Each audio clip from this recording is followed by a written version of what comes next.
So welcome to Reykjavik, Iceland again. Or in this instance, I'm actually in the UK and Jewell is in Reykjavik, right? Yeah, that's hilarious. I didn't realize you were in the UK. Yeah, yeah. I'm running my company from the UK actually. So with the help of my great guides, and so I'm just you can work anywhere from these days, and if something that COVID has taught us that you can be you can remote working is a possibility. So yeah. But how about you, Jewel? You are the founder of All Things Iceland. I'm going to start with the beginning. Okay. How and why on earth did you move to Iceland? Yeah. What was the catalyst of that? I feel like this is always the first question, right? Because people are like, if they know the country, they think, okay, I mean, it's a nice country, but seriously, Iceland, like of all places. So I'm from New York City, especially since I moved from there. Mhm. And I was born and raised there, but my husband is Icelandic. So, love is what brought me to Iceland, as well as work, because even though I knew Gunnar planned to move back to Iceland after he was studying in the States, I was pretty adamant that when moving to Iceland, I wanted to make sure that I had a job that fit my, expertise, I guess you can say. Yeah. And I understand that some people start over when they move, and that's okay. But I was just like, I really feel like this is necessary for me personally to find a job before I moved, right? So it was like I was Okay. very ambitious about this, Okay. and I am in digital marketing, and so when I was moving, that's where I was looking. And luckily for me, with tourism and the fact that, digital marketing, at least in Iceland at the time, was something that was kind of new for a lot of people in Hmm. terms of understanding it and being able to implement it in different strategies. So I ended up getting a job at a travel agency, a venture travel agency, as the content marketing manager. So in their marketing department. So Okay. once I secured that job, I almost immediately moved, and then my Okay. life started in 2016 in Iceland. So you moved 2016. You met Gunnar. He was studying abroad, Yeah, and I you mean, just that story is actually pretty long. I won't go into the whole thing, but I met oh, him when the first time I met him was when I was like 19 years old. I mean, this is like way back, right? I don't care about telling my age. I'm 35. And so okay. I met him many years ago. And I was going to engineering school, and there was another Icelander named Orre going to the same school in upstate New York. And I met him at a party. We became friends, and he's like, "Hey," I think he's like the only Icelander in the college, So it was like really random that I became friends with him. And then Gunnar was one of his friends visiting. So before Gunnar ever moved to the U.S., I met him, and then years later he moved to the U.S. But then many years after that, we became a couple. So Okay. it's a whole story. Yeah, yeah. Long story, but Yeah. so okay. So he was moving back, and you said I can't move unless I got a job. So did you reach out to companies before you Oh ventured? my, yes. I reached out to every and any possibility, even like things that were slightly related, like project management jobs, everything that I thought would be relevant to my skill set. And most of the time, I didn't get any answer, which was really hard. I even tried to reach out to HR companies, like people who like headhunt, and nobody was interested. They were like, I don't know, because it's so much work to try and get something for a person from the United States or anyone outside of like EU, Schengen area. And I think I looked for 7 months and was constant. I was just like, what they call it, like a dog with a bone or on a bone or something like that. We were just like Right. relentlessly after it for all this time. And finally, when something did click, I was like, all right, we're going all in. I'm going to make this work. So I was just very fortunate to have found something, but it wasn't just, this easy process. It was grueling mentally and then Mhm. emotionally, because when you don't hear back and you have to reach out and you hope something will happen, it can be a letdown. But I think it was like a practice in resilience, really, and Mhm. like being persistent. Yeah. But so 7 months took a while for you. You obviously had the benefits of having an Icelandic Yes. husband Mhm. and you had a connection to the country. But Yeah. how is the process of it's a little bit of a there's a little bit of paperwork connected to that. Yeah. Well, I didn't know this at the time, but having an Icelandic spouse, like when you're married, that's at least easier, it seems, than the other routes of going, or maybe the cohabitation might be somewhat similar, but yeah, there's definitely paperwork. I've had to go, and for even us getting married, there was a lot involved there, just because there was some type of weird misunderstanding with the fact that New York City stores all of the documents for people who were born and raised in New York City, not New York State. So I had to convince the lawyer, the Sislumadrin or something like that, that I can actually like marry Gunnar because I have the right paperwork from the right agency. Right? So there was like, even before like getting to the point of being able to get legally married in Iceland, that was, you know, a headache. And then it was up until like when I landed that morning, we were supposed to get married and we were still waiting for them to give us approval. And then months later, like 8 or 10 months later is when I was supposed to be moving. And then all this other paperwork with getting things like stamped and FBI background checks, you know, it's just like, yeah, it's just like, you never think, you feel to yourself, you're like, I know I'm not a criminal, but like, what if something is there that I don't know about? Wait a minute. Did the Icelandic government ask for an FBI background check for? Oh yeah, this is like, this is a. I mean, for anyone who is living in the country and gone through this, they think like, oh yeah, no big deal. But like for like yourself not having to go through this, it's such a bizarre thing to think. But at the same time, it makes sense, right? Like you're not, I guess you're wanting to know like who's wanting to live here or something. Yeah, obviously there must be some boundaries and some, you know, some restrictions, but FBI background check, I didn't know that. Yeah, I learn something new every day. Yeah. But so did you marry before you moved to Iceland, or did you marry just when you arrived, or was that part of the process of, you know, to yeah, originally. Yeah, we married before, and that was not meant to be a part of the process.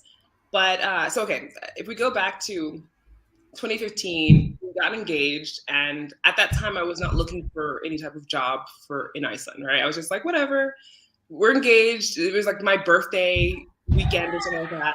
And so as I was going through it, and I was looking into the process over the summer of like how to move to Iceland, I was like, wow, this is really hard. But if I got a job, I could get sponsored by a company. But then I thought, oh man, then I have to rely on this company, right? Like meaning, what if something doesn't work out, or I really don't like the company and I want to leave, and then my ability to live in the country is based on them? Yeah, that's one of the methods. People, you know, they can reach a contract with a company to basically have the status to come to Iceland. They have a job waiting for them, right? So yes, so that was, exactly. And this Francis, Golden Day and Francis, going to hit the thing, Lika. So I was like, I don't like this idea, and I know that I love Gunnar, and like, you know, getting married would make it easier, but I'm not like trying to get married to live in Iceland. You know what I mean? Like it was like a weird thing. And then my friend was like, aren't you planning to get married anyway? And I was like, yeah, eventually. She's like, so why don't you just do like a small wedding, and then you have that over with, and then you just go the easier route? And I was like, okay, right? Like I guess so. Like it was one of those things where like you don't want to feel like this is the reason why you're doing it, but in hindsight, like it was the right thing anyway because we were going to do it. So we actually decided to have, I don't remember the name of the society. It's like the Humanist Society in Iceland. Yes. So we're not like religious. So we didn't want to have a religious ceremony. And so hi Jennifer. So we decided to have them marry us in my mother-in-law's living room. And that was just really sweet. And there were actually, I think, more children at this little ceremony, like yelling and crying and stuff, than adults. So it's like, so the video that we have of it, you can't even hear us saying our vows because it's like my niece is like, Mama! Like crying. So it was just like a really hilarious, memorable time, you know, when we had that first marriage. And then a year after that, we ended up having a bigger celebration with all of our family. Okay. Nice. So, what did you study? You mentioned, you had the skill set for digital marketing. Did you study that, or No, that's also really interesting. And I think it's really cool that in life you can just pivot. So I studied, and I have a degree in biomedical engineering. And that is something that, in hindsight, when I go about like in life thinking of how has this been useful to me? And I'm like, it's been incredibly useful. First of all, whenever you go apply for a job, there was like biomedical engineering? Tell me more, right? And like, how did you make the shift? And then also, I mean, engineering in general is problem solving and analytical thinking. And I have an analytical mind, so it really helped me to like sharpen my ability to think analytically. It also helped me to feel comfortable when I come up against a problem that might seem kind of difficult, but there's so many different angles to solve problems. And so basically embody that in all of the work that I do, whether it's creating digital marketing strategies for companies or like creating content for my audience. I'm always kind of like looking at the different angles and thinking to myself like, okay, there's so many different possibilities here. So I get excited about the fact that I use this background every day, just not specifically in that field. Yeah, so basically just project management, you know. Yeah. You know, have a yeah, sounds good. Okay, digital marketing. You know, you decided to go that route. Did had you been doing something like that in the States or something? Yeah, yes. That's why they hired me, which is good. So I was working for a digital marketing, kind of like an agency, you can call it. They were also like a big publisher for digital marketing in like that space. So they were called ClickZ, and they also Search Engine Strategies was another like branch of theirs. So really into like that part, the search engine strategies is really into the hardcore like SEO. And I'm talking like technical SEO. So a lot of us who are in digital marketing, I'm not that deep in, right? That's like the ultra nerdy right level.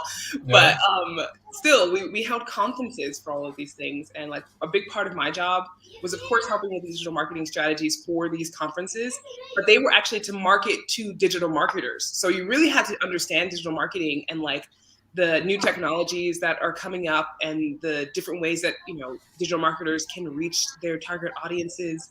And then I would also find speakers in digital marketing space to come and share their expertise. And so in this, I was actually very lucky because I went from being like having a good knowledge of digital marketing to actually being able to go to all of like the conferences and host them and drop in on these courses and being able to like gather all of this expertise and have access to these experts in email marketing and all these things.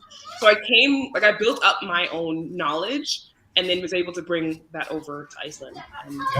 Cool. So what's the company that you started to work with here in Iceland? Maybe it doesn't matter or no, I mean it doesn't, but I don't mind saying, yeah, Icelandic mountain guide. Okay, yeah. And so I worked there, and then I actually ended up. So I don't know if you know Kristján Má. So he was the owner of the engine, The engine, yes. Yeah. So he and I. This is so funny. Because of the place where I worked before, I knew this guy who's one of the biggest experts in SEO, Bill Hunt, and we had Bill Hunt in common, me and Kristján Má. And so Bill Hunt, because I asked him, he said he'd been to Iceland before and like loved it and went, you know, snorkeling and diving and everything. And so he's like, yeah, there's this guy there. Maybe you should meet him. So he connected us. And so Kristján Má and I had always been figuring out how to work together. And at some point, the engine was acquired by Pippa, TBWA. Yeah. So when that happened, Kristján reached out to me and was like, hey, come work for us. And I had been at Mountain Guides for a little while then. And I was like, okay, I like it here, but I feel like it would be good to get a change. Like it's almost 2 years, you know. Things are kind of changing in the tourism space, and also it would be nice to broaden it so I can work with so many different other companies. And I never worked in an advertising agency specifically like this, right? So like kind of like, I guess, traditional environment for advertising agency. So I ended up going over there, and I was there for a year and a half, almost 2 years, before I decided to make All Things Iceland my main focus. Okay, so All Things Iceland is basically just you decided beforehand, and that you would make it like an outlet for your knowledge about Iceland and living. Obviously, you put a lot of things like how it is to live here as an expat. But did you have any beforehand? Were you thinking about it for a while, or how did that come to be? Yeah, this was not the initial plan of All Things Iceland, to be honest. So it's funny. I started in 2018, the podcast.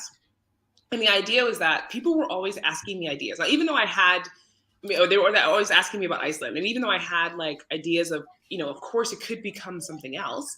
I just was like, I want to experiment, because as much as I like what I'm doing at Icelandic Mountain Guides, I think that there is, at least when I was looking, because I was binge listening to podcasts. So I've been looking for podcasts about Iceland because I really wanted to learn more. And I wasn't finding anything that fit what I wanted to hear about, which was, I want to know about culture. I want to know about the language. I want to know, like, I'm curious about everything, right? And so because I didn't hear that, I was thinking to myself, like, maybe I should start a podcast, maybe, I don't know. And then I don't know if you know Tim Ferriss, like he has this podcast. Yeah. Okay. So his podcast, he always has on these like leaders, and they're always talking really like about inspirational stuff and about how you can really, like, even if you have fear, just step into that fear and allow yourself to experiment with it. Like the thing is, you're going to fail. Of course, everybody does, but you just kind of keep going and learn from that failure. But if you never tried it, you can never say if you liked it or not, right? And like I've been like, before moving to Iceland, it felt like this existential space in my life where it's like, what is my passion in life, right? Like I'm not really sure. Yeah, what's the meaning of life? Yeah, exactly. But people always like telling us like, do what you're passionate about. And it's like, what is that? I don't know. So what I realized is that, at least for me, if I don't try things and understand like how I'm feeling about it, then how will I know if I'm passionate about it unless I give it a decent amount of time? So I just said to myself, okay, I'm going to start this in 2018. And if I do it for a year and I still like it, then it's worth doing. And after a year, I was like, this is great. I did, I think 50 episodes the first year or something like that. And I was really like, wow, first of all, consistency. I was really surprised I was able to keep it that consistent. And then I also noticed that people were sending me messages about how helpful the podcast had been for them. And that was just the audio part on like Spotify and Google Podcasts and Apple Podcasts and all that. But then I also put out a video on YouTube, on the All Things Iceland YouTube. And I think at the time it was like From Foreign to Familiar. Like it was a totally different name. And that was just because I just wasn't sure what I was experimenting. And people really gravitated to that. Like there was maybe 6 months or so that went by that all of a sudden this video about like 7 strange habits of Icelanders started getting all this attention. And I was like, okay, this is a little scary, right? Like, did you started doing the podcast? Did you immediately like do a Facebook page and YouTube page, and as a social digital marketer, did you do all that? I did, but they were all under From Foreign to Familiar. So my name used to be about my journey kind of learning Icelandic. And then the All Things Iceland podcast was just like, oh yeah, well, this is something totally different. But then I was like, I need a home for this. I need the website. I need, a Facebook page and Instagram page. So I just changed all of those things over time, realizing. And I think that's what the interesting thing is when you work like as a digital marketer, doing it for other people. And I think this is for any expertise. When you have to do it for yourself, it feels harder. Like it's so easy for you to look from the outside of someone else and be like, you have to do this, this, and this, and this. So I had to sit down with myself and be like, Jules, we're going to create a strategy for All Things Iceland and not like allow this to be so scattered just so that we can, you're pulling it up, just so that we can actually make it so people have all these different places where they can interact with the brand.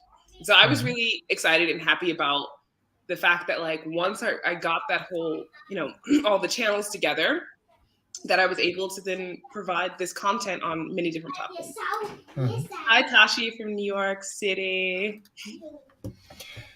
Yeah. Yep. So, okay, podcasting. You initially you were talking about, you're approaching this basically, what's your journey moving to Iceland? What how the experience of that? So it's probably more very, very interesting for people that are interested. I know a lot of people have been sending me actually personally messages about how is it to moving to Iceland, how is it this and that, and you answer probably a lot of those questions in your podcast, right? Yeah, it's one of those things where, of course, it's my personal journey, but I realize now from all the questions that I also get that people find this either fascinating or just really useful for themselves. Even if their experience is not going to be the same, at least knowing that there's someone out there that you can look to that is putting out like how it's been for them, it makes other people feel like it's possible for them too, right? So that's, I think, if nothing else, it's at least inspirational. But on the other hand, it could be that that's the crucial information that you needed. And that's to when I was moving, there were so many things, so many questions that I had, and lack of understanding about the systems here and everything. And I don't go into like every possible detail, but I do try to give people at least a decent amount of an overview so that when they do, decide to make that leap, they at least have something to reference. And then it eventually evolved into, now you have podcasted with the president and, Yeah. and more. So, and so you obviously, was there some kind of a juncture that you came up that, okay, now it's more about all things Iceland.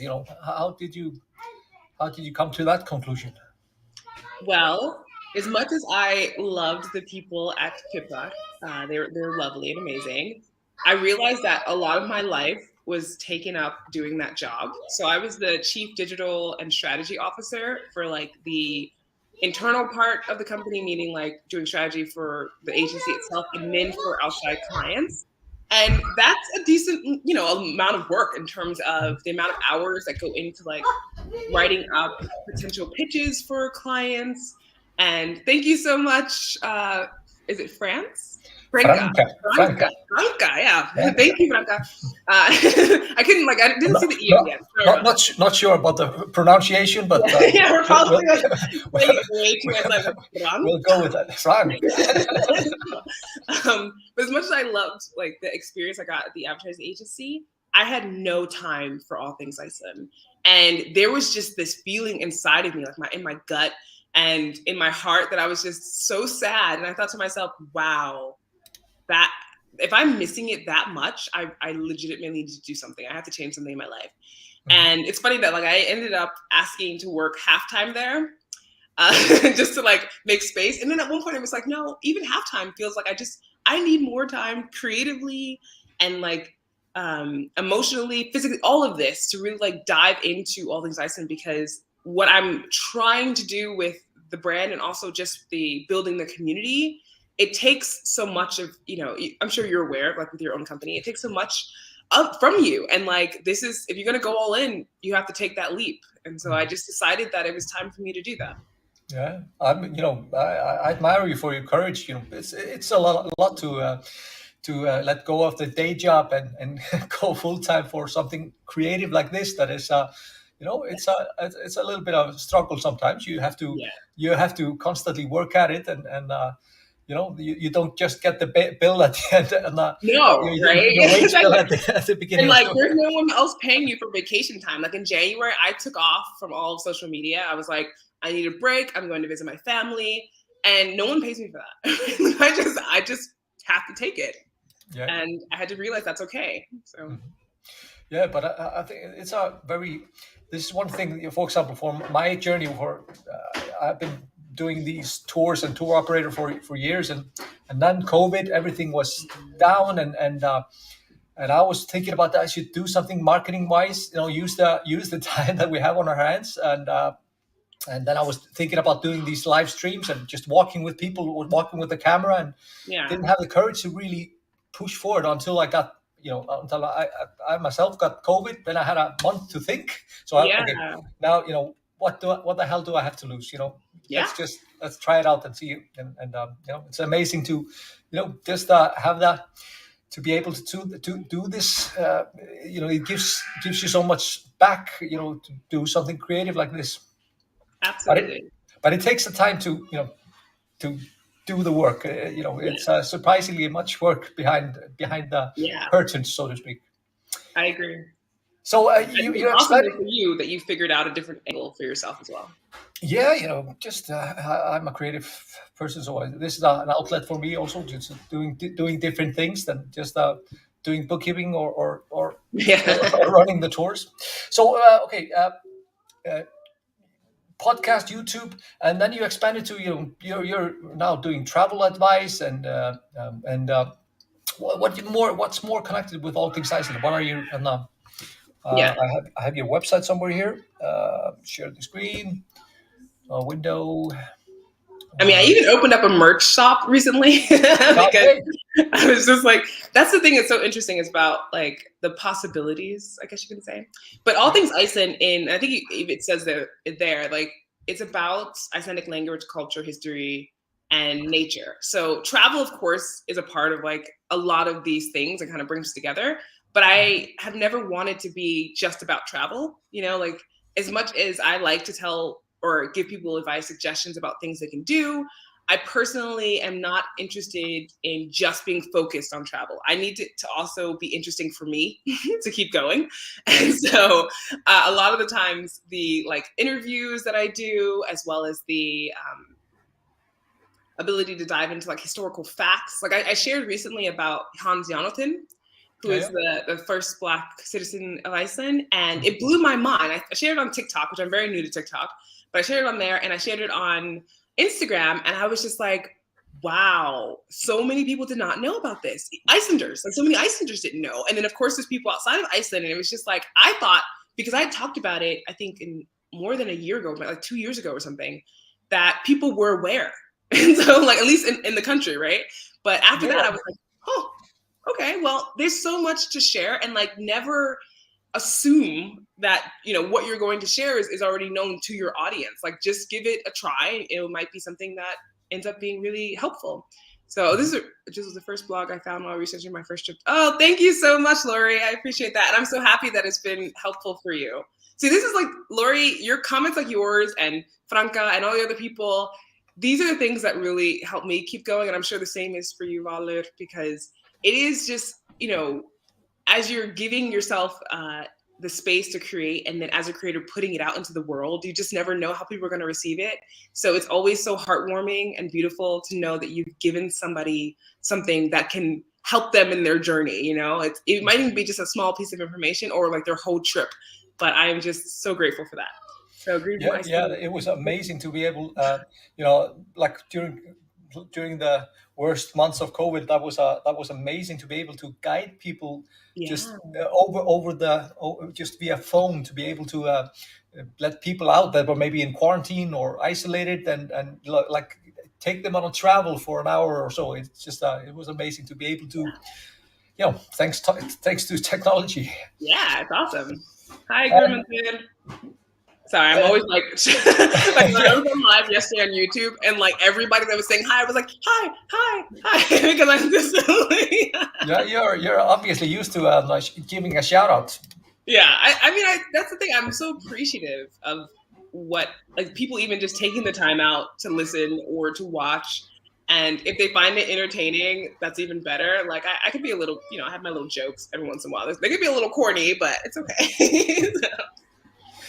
Yeah, but what's the, you know, what's the future for All Things Iceland? Are you you know, what are you planning to do? Yeah, so I definitely have a lot of plans in the works. I mean, there's so many video ideas, for instance, and there have been thankfully like different companies that have reached out that want to work together. So I have, you know, those on my hands as well. And then on a level in terms of just the brand itself, like I have some really great ideas for the merch shop that have been like, I'm actually needing to get them designed so that I can, you know, kind of put it out there. And then also I'm putting together this hub for people when it comes to about travel, because I get so many questions regarding that and just want somewhere kind of more centralized. So yeah, and of course many more interviews. I think the interviews for me are just so fascinating because there are a lot of people here doing different things. Like I was in Akureyri for a week and a half in December. And I met with, I think her name is, it's Hulda, yeah. And she's a vegan power lifter, right? And it's just like, and it's, you know, it's like, it's so really random, but we had a great time. And I went lifting with her. Like she taught me some techniques and stuff, because I lift now. Like I've only started lifting as of recently, and she's been doing this for such a long time. And I'm also plant-based. So it was just really cool to have this person who you would never assume in the north of the country. It's like this vegan powerlifter who competes on behalf of Iceland, you know? So all these kind of random but interesting people, I want to bring that more to the light, and just different topics here that maybe don't get hit on in English, or maybe sometimes even in Icelandic. But okay, you moved here 2016. We are, you know, we have, Iceland has come leaps and bounds in regarding to approaching vegans and vegetarians. You know, so it's you know, there's new restaurants opening up now, and Mhm.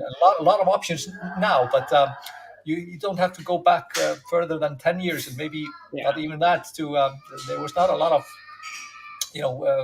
availability of things for that. Was that a challenge for you when you moved? Of course, you had Glow, of course, but Yeah.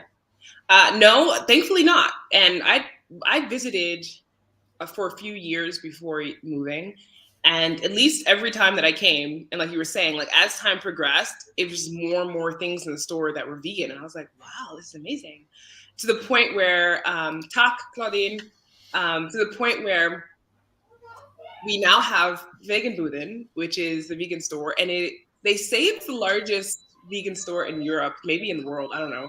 But that's amazing that Iceland, little old Iceland, right, has this huge vegan store. So like even videos like this, like going to the vegan store, right? Like it might, for me, it's an everyday occurrence. It seems really simple, but for most people, this blows their mind that there's one shop that has a huge amount of things in it that are vegan. And yeah, so it's just these types of experiences in Iceland have, well, Icelanders, as you know, you being one, when you catch a trend, you really go hard. And that, like, it's to a point now that it is a lifestyle, meaning that people don't think of it as a trend here. They think of it as like, no, this is how I am, and this is a part of who I am. And many families have mixed dietary needs. So it could be someone who's gluten-free, lactose intolerant, vegan, keto, all in the same family, right? All having dinner. And I think Automota Scoipit, they had it wasn't this year, but it was the year before, where they had all these families at the dinner table, and everyone's like, but I'm vegan and I'm keto, and I'm soy free and I'm gluten free. It was just like everyone. yeah. It was like the most difficult dinner. And the husband went crazy, Yeah. trying to cook for everybody and having everything. Hi, Barb. So yeah, it was just hilarious. Just for people that maybe we Icelanders are traditionally very meat, fish, dairy based, but like in the last 10 years, 15 years, we have gone leaps and bounds, and like we talked about earlier, we go all in. So a lot of people in basically every restaurant that you go to, you can get some kind of a vegan or vegetarian option, or so so you don't have to starve if you go to Iceland, Yeah. if you're a I vegan mean, anymore. I have a really hilarious story about that actually. So my mother-in-law last year turned 70, and we were having a dinner for her, and they were like, "Oh, let's go out for the dinner, right?" And I was like, "Okay, I don't know where they're going to choose, but I'm sure it'll be fine." And they decided to choose a place called Meat Reykjavik, right? And I was like, "Do they not want me to go to the dinner? Like this is ridiculous. Like it's literally called Meat. Like I'm sure they don't have vegan food." And so I wrote to them and I was like, so I didn't sit this one out. That's fine. They're like, no. We called them. They have vegan options. Don't worry. Like, and we were having like multiple courses, and the food was good. And it was actually like the dessert, this like chocolate ganache something, was so good. It was one of the best vegan desserts that I've had. But in the restaurants I've been here, and I was like, and the place is called Meat. So like even places like that where it doesn't seem obvious, or you would rightfully assume that they don't have it, they're trying to cater to different dietary needs. Yeah, for sure. That's one of my favorite restaurants, by the way. Oh, really? Okay, there you go. I like my steak. Sorry, Nice. that's part of my DNA. So Okay. Well, I mean, to each their own. I'm also a lot like here to tell people how they should eat or what they should do with their own bodies. I just, as my own, like, I live my life, and if people have questions about it and they want to understand more, I'm glad to share. So you're talking about additions to the shop. You just opened up the shop. So are these all your designs or ideas, or Yeah, well, I mean, in terms of the designs on the cups and stuff like that, I did myself, and I designed the bags in terms of how the pictures are on the bags, but they're not my photos, but I have permission to use the photos. So that's kind of what at least in that regard, how it is. yeah. That's a very common thing to do. Of course, you just put and you were talking about the future. You were talking about more things. You were talking about of course, more interviews, additions to the shop, and some kind of hub. Is that going to be on your website, or how are you going to Yeah, approach it that? will be linked to it because So my website and like the merch shop, as you saw, are two different websites. And I did that purposefully just because how my current website for the podcast is set up, or like for video, it is specifically for that, right? And so when I tried to mold the merch shop, it didn't come out the way I wanted. So I just built a new website for it and just linked them together. But yeah, the hub will also be on another like subdomain of my allthingsiceland.com. So that will be easy to find, and it will be linked, of course, at the top and everything. And it's just meant for informational purposes. Like, you know, I know people are, for the most part, like when I did the, and also, hi, Adrian, and I hope you have a good time at Kokvar. That's a nice restaurant too. But I know that like yesterday when I did the Iceland travel Q&A, that was mainly because like almost every video I do, no matter if it's an interview with the president, I feel like people still ask me like, what should I do? I'm going to be in Iceland for 3 days. And I'm just like, this is, you know, so I'm like, you know what?